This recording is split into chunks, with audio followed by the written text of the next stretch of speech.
I never thought my own flesh and blood would turn me out like a stray dog. But there I was, standing on the curb in the pouring rain, my suitcase heavy in my hand, the weight of 62 years pressing down on my shoulders.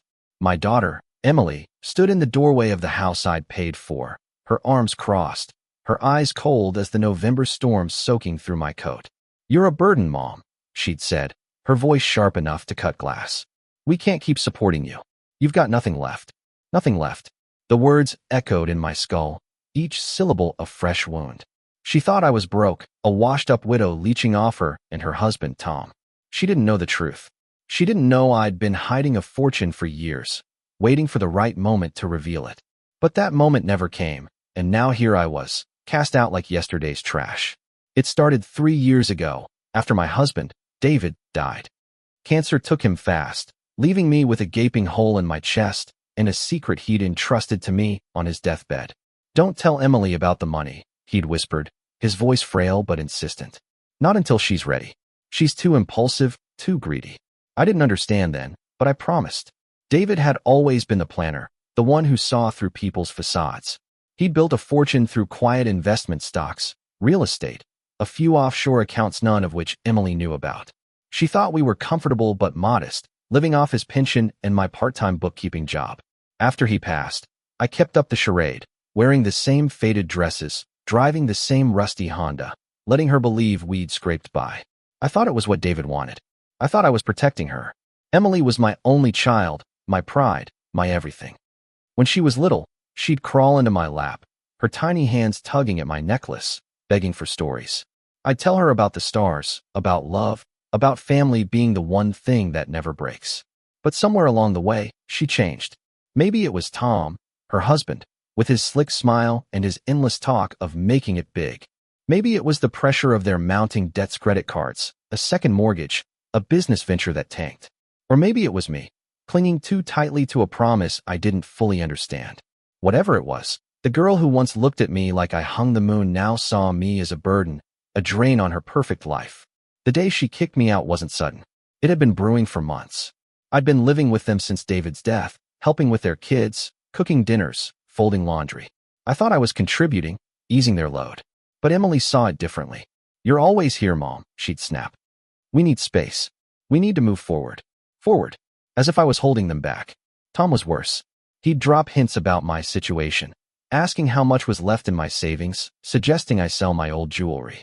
I played along, letting them think I was scraping by. I didn't want their pity, and I didn't want their greed. But I never expected they'd turn on me. That morning, I'd overheard them in the kitchen. Tom's voice was low, urgent. "She's got to go, Em. We can't keep footing her bills." Emily didn't argue. "I know," she said, her tone flat. "I'll handle it." Handle it. Like I was a problem to be solved. By noon, she was standing in the living room, her face a mask of resolve. "You need to find somewhere else, Mom," she said. "We can't do this anymore." I tried to reason with her, to explain I wasn't a burden, but her eyes were hard, unyielding. "You're broke, Mom. You can't even pay for your own groceries. We're done." I wanted to scream the truth, to tell her about the money, the millions sitting in accounts she'd never touched. But David's warning echoed in my head. "Not yet. Not until she's ready." So I packed my suitcase, my hands shaking as I folded my clothes, each piece a reminder of the life I'd built for her. The kids, my grandchildren, watched from the hallway, their eyes wide and confused. "Where's Nana going?" little Sophie asked, but Emily shushed her. I wanted to hug them, to promise I'd be back, but Tom was already ushering me to the door.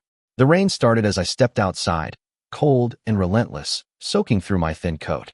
I turned back once, hoping for a flicker of regret in Emily's eyes, but she just closed the door. The click of the lock felt final, like a gavel slamming down. I stood there, rain dripping down my face, my heart pounding with something I hadn't felt in years. Anger. Not just at Emily, but at myself. For hiding the truth. For letting it come to this. I could have told her everything, shown her the bank statements, the deeds, the portfolio David had meticulously built. But I didn't. I'd kept my promise to him, and it had cost me my home, my family. As I dragged my suitcase down the street, the weight of it pulling at my arm, I made a decision. I wasn't going to beg. I wasn't going to crawl back. If Emily thought I was nothing, I'd show her exactly what I was made of. The Tesla dealership was a mile away, a sleek glass building that glowed against the stormy sky. I'd passed it 100 times, never thinking I'd step inside. But that day, something shifted. I was done hiding, done pretending. I walked in, dripping wet, my suitcase parked by the door. The salesman, a young guy with a polished smile, looked me up and down, clearly skeptical. "Can I help you?" he asked, his tone polite but cautious. I didn't blame him. I looked like a drowned rat, not a woman with a 7-figure net worth. "I'd like to see your best model," I said, my voice steady despite the chill in my bones. He raised an eyebrow but led me to a Tesla Model S, its curves gleaming under the showroom lights. "This one's top of the line," he said. "Starts at $90,000.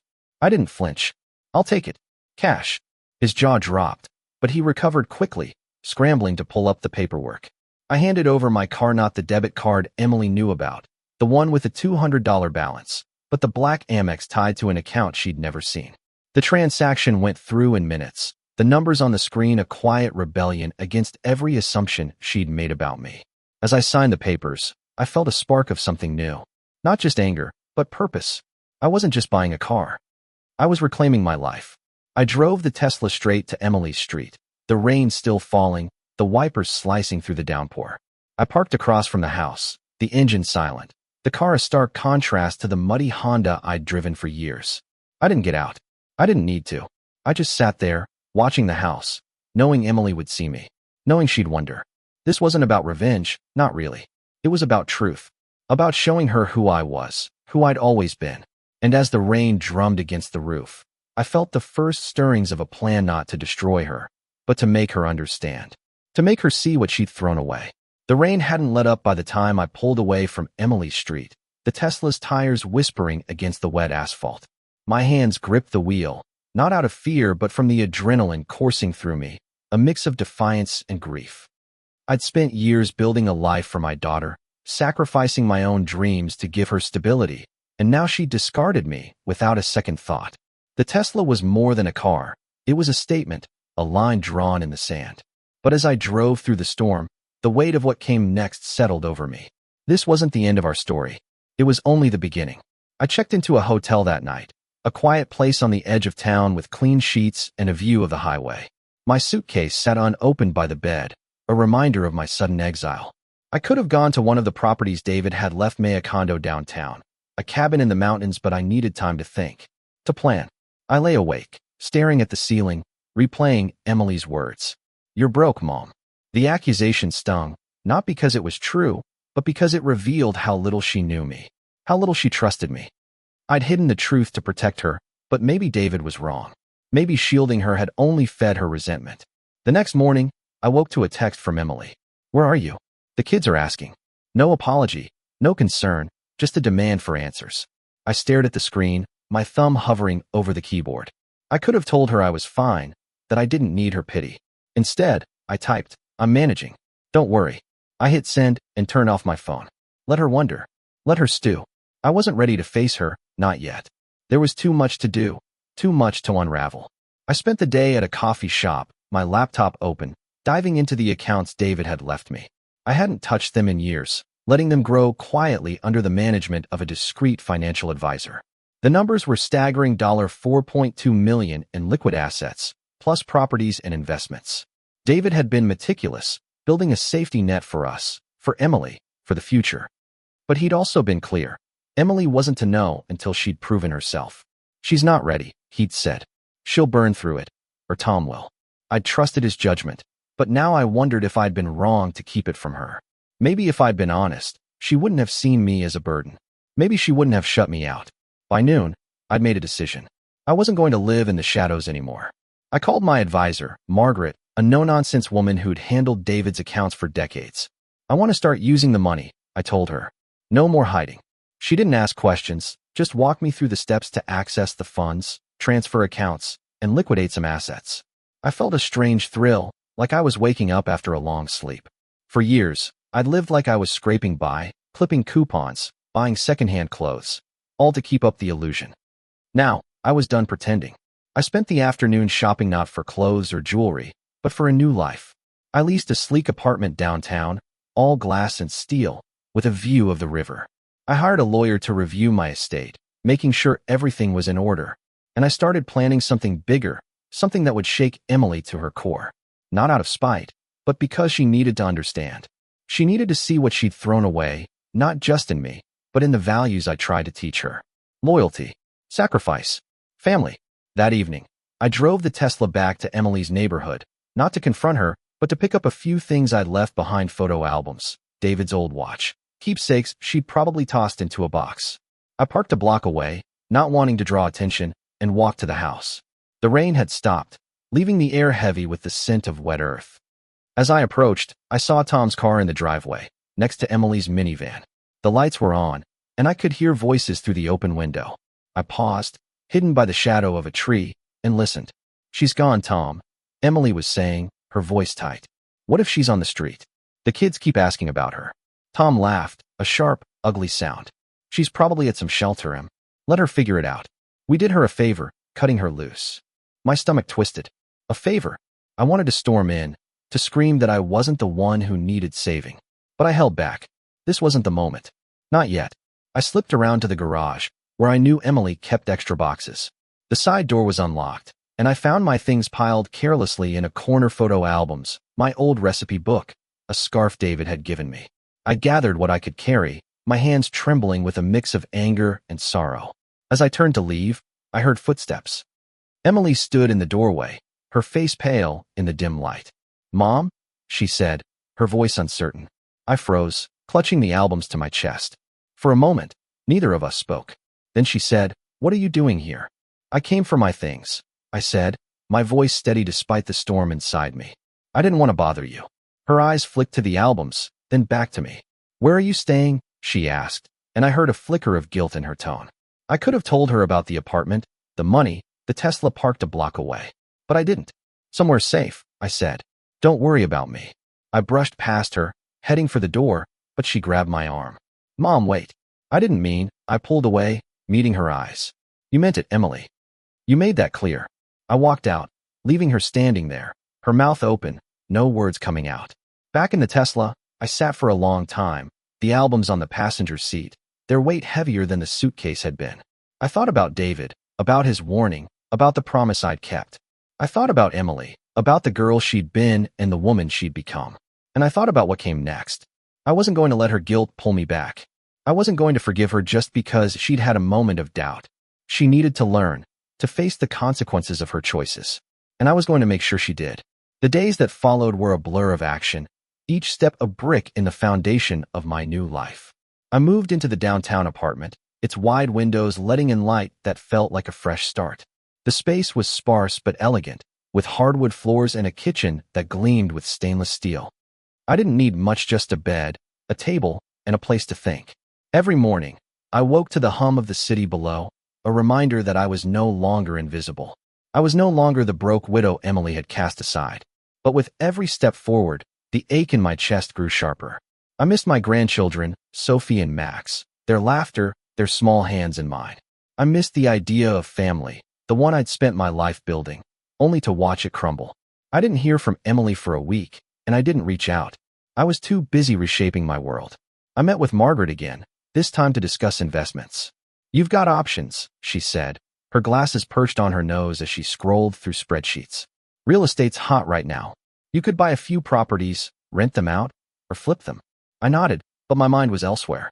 I wasn't just thinking about money. I was thinking about leverage. About how to use what I had to make Emily see the truth. Not to hurt her, but to wake her up. "Let's start with something visible," I said. "Something big." Margaret raised an eyebrow, but didn't question me. She knew better. I bought a building, a small, historic office space in the heart of town, just a few blocks from Emily's favorite coffee shop. It wasn't about the investment, though the numbers made sense. It was about presence. About showing up in her world in a way she couldn't ignore. I hired a contractor to renovate it, turning it into a community center with free classes for kids, a place where families could gather. I named it the David Harper Center, after my husband, a quiet nod to the man who'd built our fortune and trusted me to protect it. I didn't tell anyone it was mine, not yet. I wanted Emily to stumble across it, to see the sign with her father's name and wonder. Meanwhile, I kept tabs on her. Not in a creepy way, but through mutual friends, neighbors who'd always liked me. "Emily's struggling," one of them told me over lunch. "Tom's business is tanking again, and the kids miss you." I nodded, sipping my coffee, my face calm even as my heart twisted. I didn't want her to suffer, not really. But I needed her to feel the weight of what she'd done, to understand that family isn't something you throw away when it's inconvenient. I started sending small gifts to the kids anonymously, through a courier. Books, toys, little things to remind them I was still there. I didn't sign my name. I didn't need to. One afternoon, I saw her. I was at the coffee shop near the community center, working on my laptop, when Emily walked in. She didn't see me at first, her head down, her shoulders slumped. She looked tired, older than her 38 years. I watched as she ordered her usual latte, her fingers fumbling with her wallet. I could have stood up, called her name, but I stayed quiet, hidden behind my screen. She sat a few tables away, staring out the window, her expression heavy with something I couldn't quite read. Regret? Anger? I didn't know. But when she glanced at her phone and sighed, I felt a pang of guilt. Maybe I was pushing too hard. Maybe I should have told her the truth. But then I remembered the rain, the suitcase, the door slamming shut. I remembered Tom's laugh, his callous, we did her a favor. No, she wasn't ready yet. I paid my bill and left, driving the Tesla past her minivan parked outside. I knew she'd see it. I knew she'd wonder. And that was enough for now. That evening, I got a call from my lawyer, Richard. Everything's in order, he said. The trust is set up for Sophie and Max, just like you asked. Emily can't touch it until they're 18. I'd spent days working on the details, ensuring my grandchildren would be taken care of, no matter what happened between me and their mother. It wasn't about cutting Emily out. It was about protecting what mattered most. And the other thing? I asked. Richard paused. The letter's ready. I'll send it when you give the word. The letter. A single page, written in my own hand, explaining everything: the money, David's wishes, my silence. I wasn't ready to send it yet. But soon. The community center opened a week later, a quiet event with balloons and free coffee for the neighbors. I didn't attend, but I watched from across the street, parked in the Tesla. Kids ran around the lawn, their laughter carrying through the crisp air. I saw Sophie and Max there, holding Emily's hands, their faces lit up with excitement. Emily looked confused, glancing at the sign with David's name, her brow furrowed. I wondered what she was thinking. Did she suspect? Did she care? I didn't know.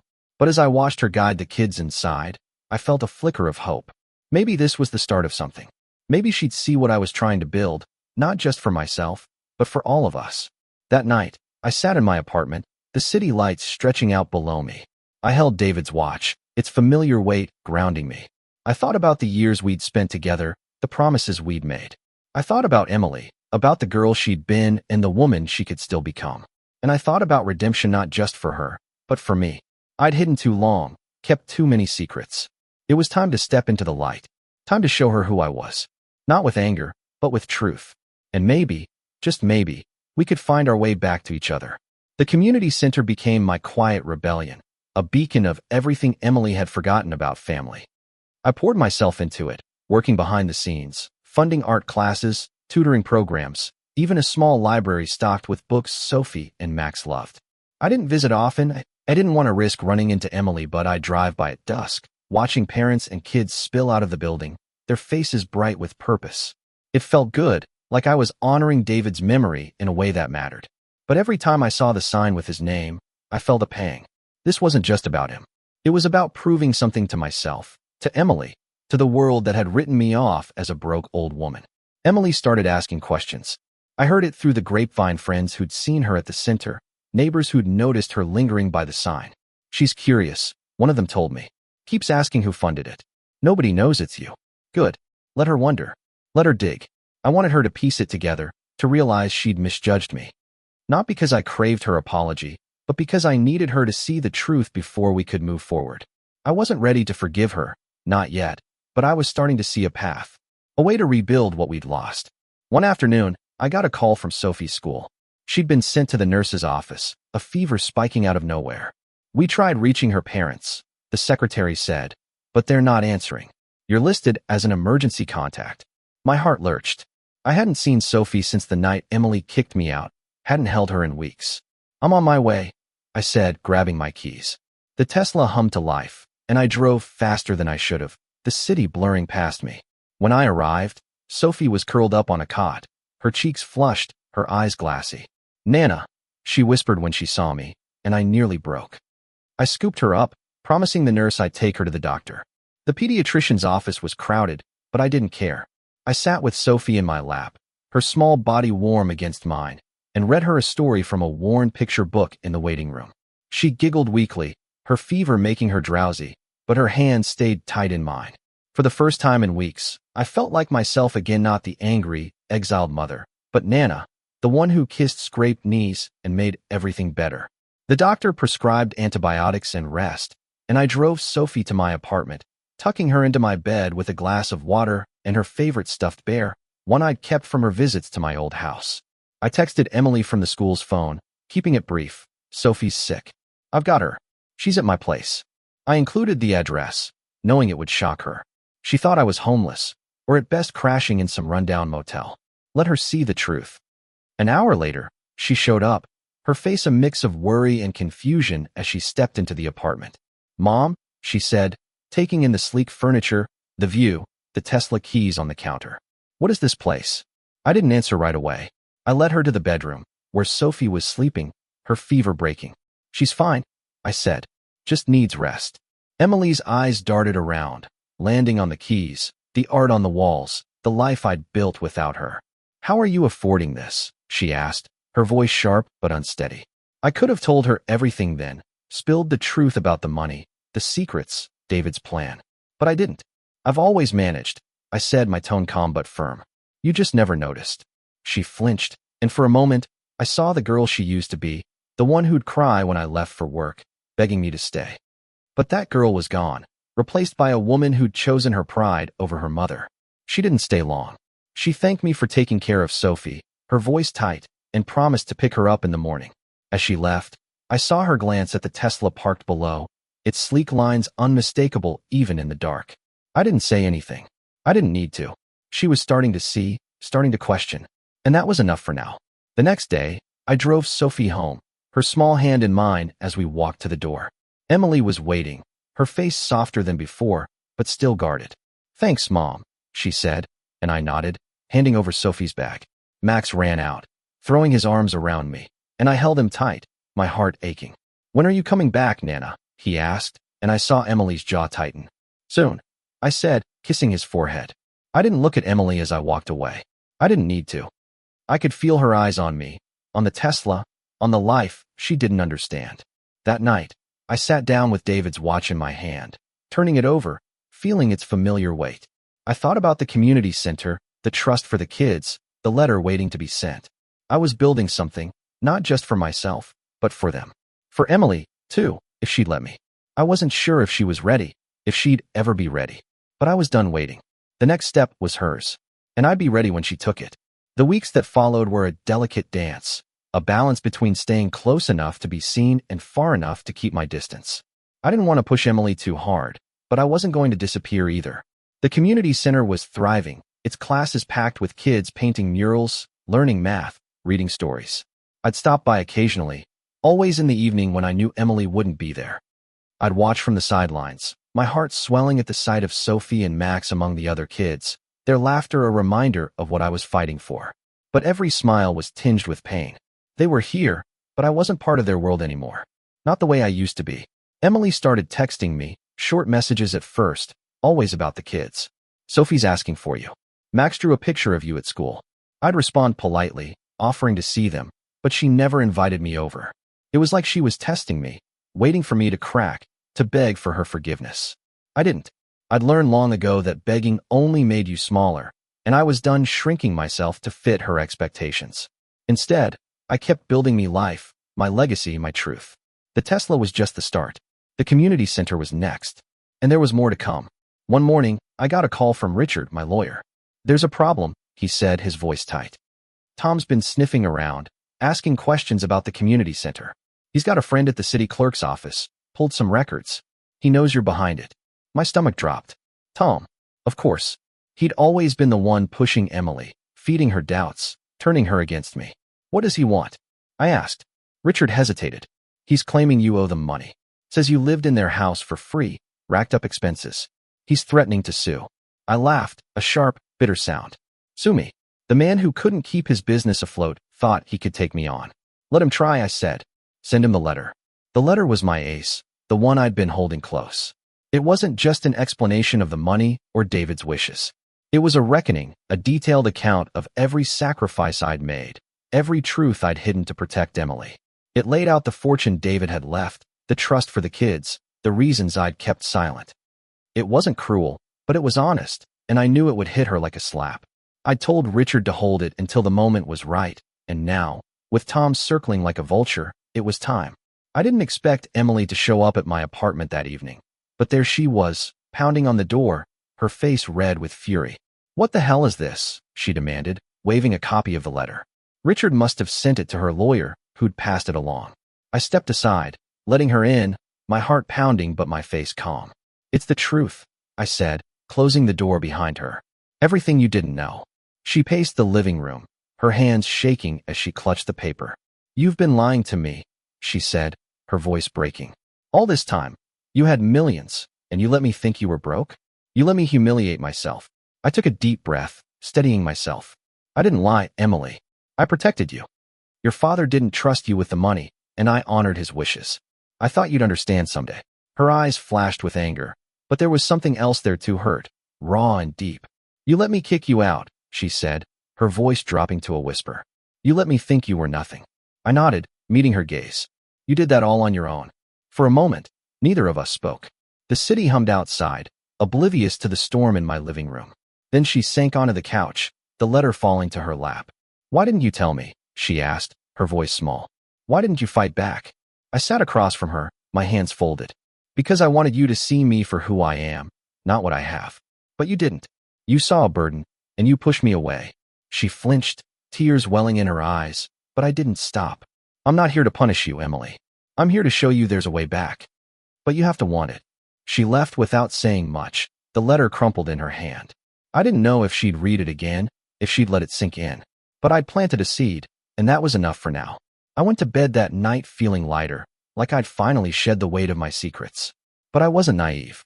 I knew Tom wouldn't let it go, and Emily was still caught in his orbit. The fight Tobias Harris was far from over. The fallout came faster than I expected. 2 days after Emily's visit, I got a call from Richard.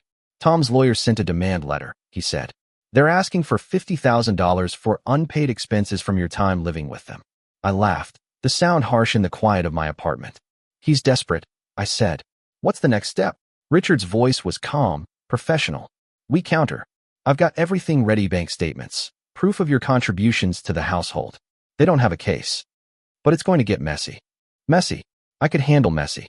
I'd been through worse. I spent the morning poring over the financial records Margaret had sent me, tracing the money I'd quietly funneled into Emily's life over the years: mortgage payments, school fees, medical bills. She'd never known.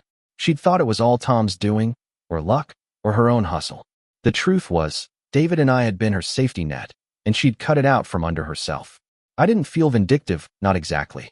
But I felt ready. Ready to fight. Ready to win. Ready to show her what she'd lost. That afternoon, I drove to the community center, needing to clear my head. The place was buzzing with activity, kids running through the halls, parents chatting in the lounge. I slipped into the library, where a group of kids was reading with a volunteer. Sophie was there, curled up with a book, her face bright with concentration. My heart ached at the sight of her, but I kept my distance. I wasn't here to disrupt her day. I just needed to be near something good, something real. As I left, I ran into Emily. She was picking up Sophie, her face drawn, her eyes red. She froze when she saw me, her hand tightening on Sophie's backpack. "Mom," she said, her voice low. "Can we talk?" I nodded, leading her to a quiet corner of the lobby. Sophie ran off to join her friends, leaving us alone. Emily looked down, her fingers twisting together. "I read the letter again," she said. "All of it. I didn't know." Her voice cracked, and she looked up, her eyes searching mine. "Why didn't you tell me?" I sighed, leaning against the wall. "Your father made me promise. He thought you weren't ready, that you'd let it change you. I thought I was doing the right thing." She shook her head, tears spilling over. "You let me think you were nothing. You let me hurt you." I reached out, touching her arm, but she pulled away. "I didn't want to hurt you, Emily. I wanted to protect you. But I was wrong. I should have trusted you to handle it." She wiped her eyes, her voice barely a whisper. "I'm sorry, Mom. I didn't know." For the first time in weeks, I felt a crack in the wall between us. I wanted to hug her, to tell her it was okay, but I held back. "I know you're sorry," I said. But sorry doesn't fix it. You need to figure out what you want from this. From me. She nodded, her face crumpling. I don't know how to make this right, she said. I don't even know where to start. I took a deep breath, feeling the weight of years between us. Start with the truth, I said. Start with yourself. She left with Sophie, promising to call me later. I drove home, my mind racing. I didn't know if she meant it, if she'd follow through. But for the first time, I felt hope, not the desperate kind, but the quiet kind, the kind that grows slowly, like a seed in good soil. I spent the evening going through old photos, David's watch on the table beside me. Pictures of Emily as a baby, as a teenager, as a young mother. Pictures of us together, laughing whole. I didn't cry. I didn't need to. I was done mourning the past. I was ready for the future. The next morning, Richard called again. Tom's doubling down, he said. He's claiming emotional distress now. Says you manipulated them by hiding your wealth. He's pushing for a bigger settlement.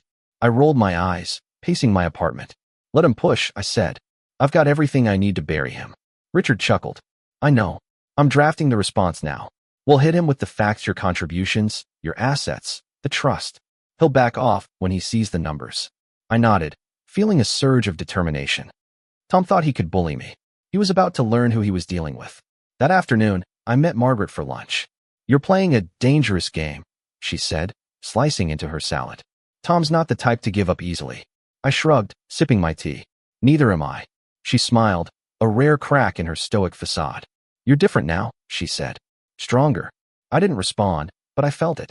The woman who'd stood in the rain, suitcase in hand, was gone. In her place was someone new, someone who wasn't afraid to fight for her family, her truth, her life. The battle with Tom took shape faster than I'd expected. By the end of the week, Richard sent me a copy of Tom's latest demand letter, a rambling document full of accusations and half-truths. He claimed I'd deceived them, that my fraudulent behavior had caused them financial and emotional harm. He was asking for $100,000 now, plus legal fees. I read the letter in my apartment, the city lights twinkling outside, and laughed. Not because it was funny, but because it was desperate. Tom was grasping at straws, and I was ready to cut them down. I met with Richard the next day, going over our strategy. We don't negotiate, I said, my voice firm. He gets nothing. Richard nodded, flipping through his notes. We've got more than enough to shut this down. Bank records, receipts, the trust documents. He's got no case. I leaned back in my chair, feeling a strange calm. Good. But I want to do more than win. I want him to know he can't touch me. Richard raised an eyebrow. You sure about this? It could get ugly. I smiled, cold and steady. It's already ugly. I didn't tell Emily about the lawsuit. She was dealing with enough, and I didn't want to drag her into it, not yet. She'd been texting me more often, small olive branches like updates about the kids, or a photo of Max's latest drawing. I responded warmly, but kept my distance. I wasn't ready to let her back in, not until I knew she was serious about rebuilding what we'd lost. But I could feel her trying, and that was something. Meanwhile, I threw myself into the community center.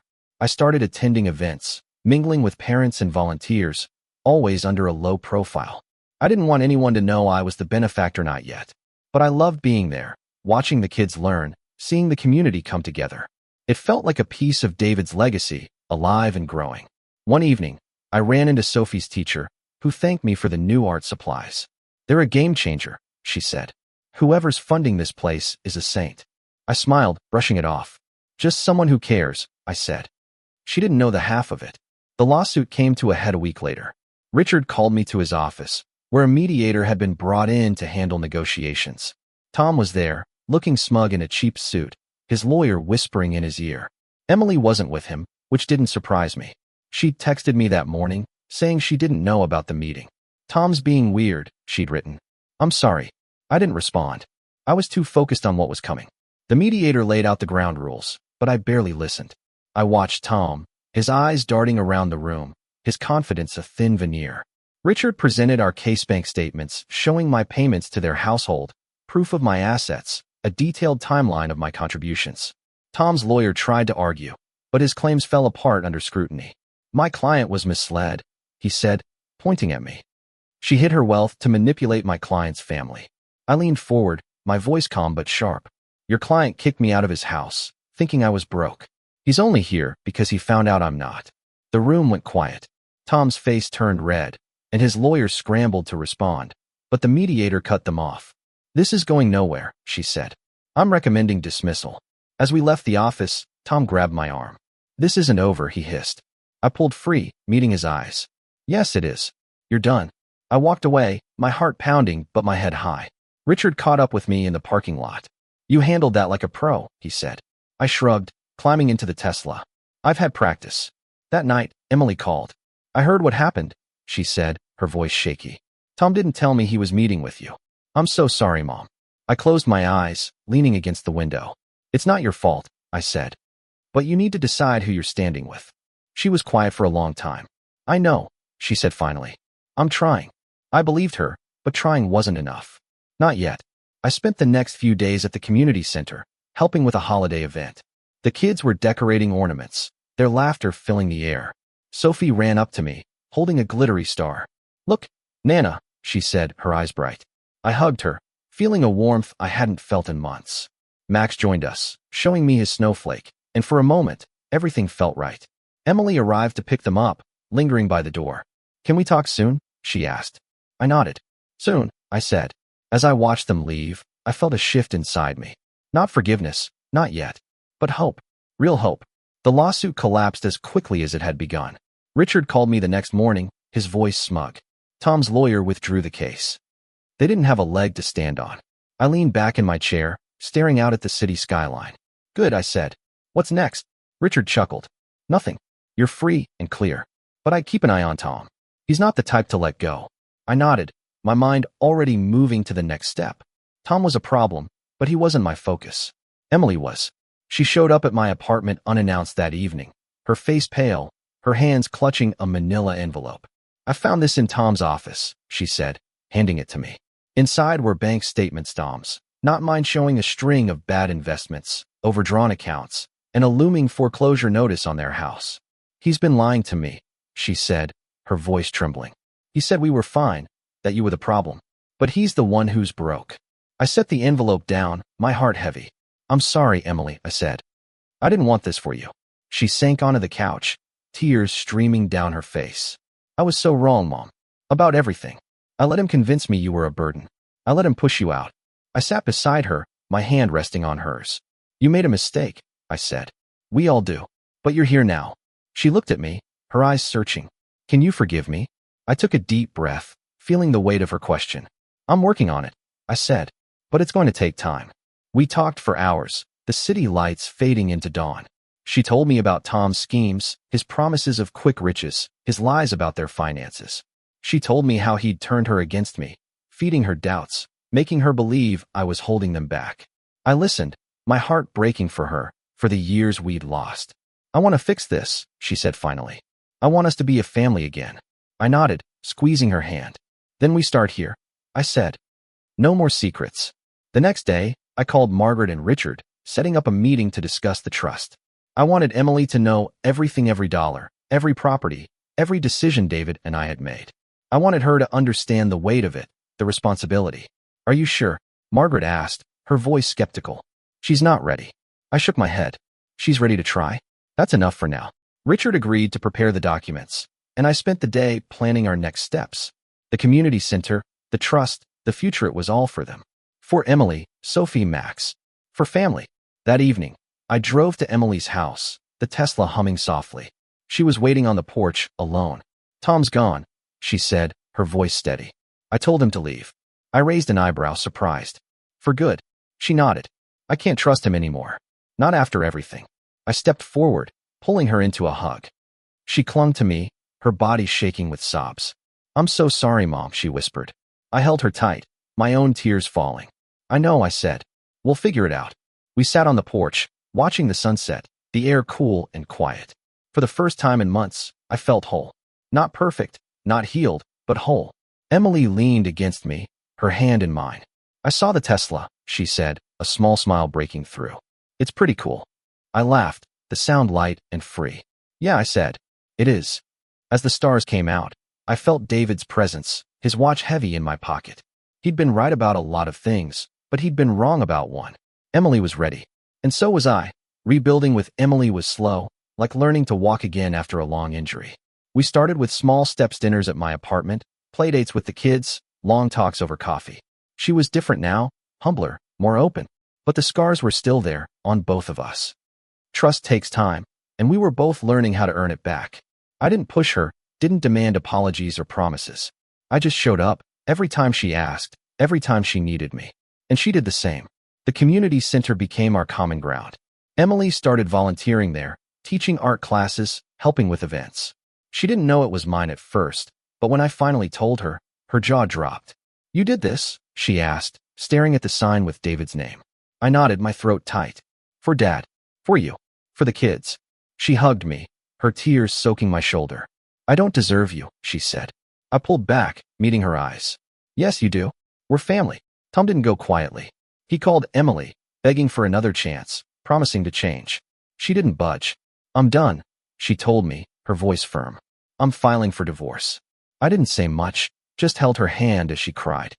I knew it wasn't easy, but I was proud of her. She was choosing herself, her kids, her future, and I was part of that future. I met with Richard and Margaret again, this time with Emily. We went over the trust, the investments, the properties. Emily listened quietly, her eyes wide as the numbers sank in. "This is all ours?" she asked. I shook my head. "It's for the kids, for their future. But you're part of it, if you want to be." She nodded, tears in her eyes. "I want to be," she said. "I want to make you proud." I smiled, my heart full. "You already do." The Tesla became a running joke between us. She'd tease me about it, calling it my revenge car. I'd laugh, but deep down, I knew it was more than that. It was my freedom, my proof that I wasn't what she'd thought. Every time I drove it, I felt a little stronger, a little more myself. One evening, I let Emily take it for a spin. She came back grinning, her hair wild from the open windows. "Okay, I get it," she said. "This thing is awesome." We laughed, and for a moment, it felt like old times. Like family. The community center's grand opening was a month later, a big event with music, food, and speeches. I stood in the crowd, watching Emily speak about the center's mission, her voice strong and clear. Sophie and Max ran around, handing out flyers, their faces glowing with pride. I stayed in the background, letting Emily shine. She didn't need to know I was watching, didn't need to know how proud I was. She'd figure it out in time. That night, I drove home, the Tesla's quiet hum a comfort in the dark. I thought about David, about his warnings, his trust in me. I thought about Emily, about the woman she was becoming. And I thought about myself, about the strength I'd found in the ashes of our broken family. We weren't perfect, but we were trying. And that was enough. The seasons changed, and so did we. Emily and I grew closer, not in a rush, but steadily, like a river carving a new path. We spent weekends together, cooking meals, watching movies with the kids, rebuilding the trust we'd lost. She moved out of the house she'd shared with Tom, renting a small place near the community center. It wasn't much, but it was hers, and she was proud of it. I helped her furnish it, slipping her a little extra cash when she wasn't looking. She'd roll her eyes when she found out, but she'd smile too. "You're impossible," she'd say. I'd just shrug. "I'm your mom." Tom faded into the background, his threats empty, his influence gone. Emily's divorce was finalized quickly, thanks to Richard's sharp legal work. She didn't ask for much, just custody of the kids and a clean break. Tom didn't fight her. He couldn't. He was too busy scrambling to save his failing business, his ego bruised, but his power over her gone. I didn't gloat. I didn't need to.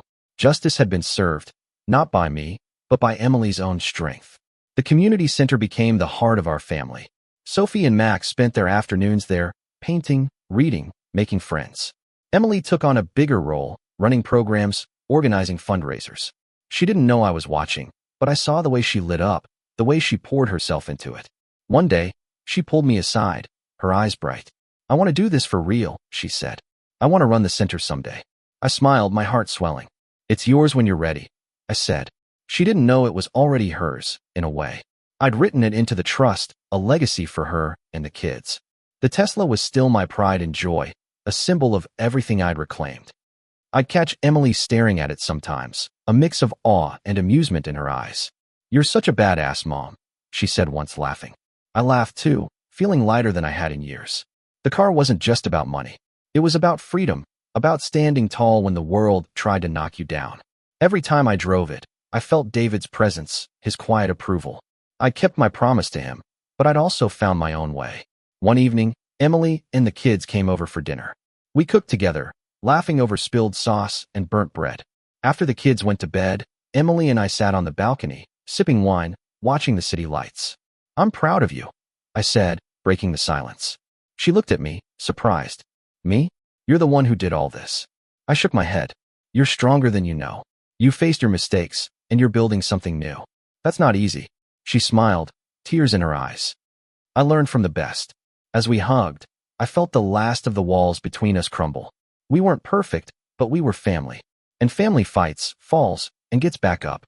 I looked out at the city, the Tesla parked below, the community center's lights glowing in the distance.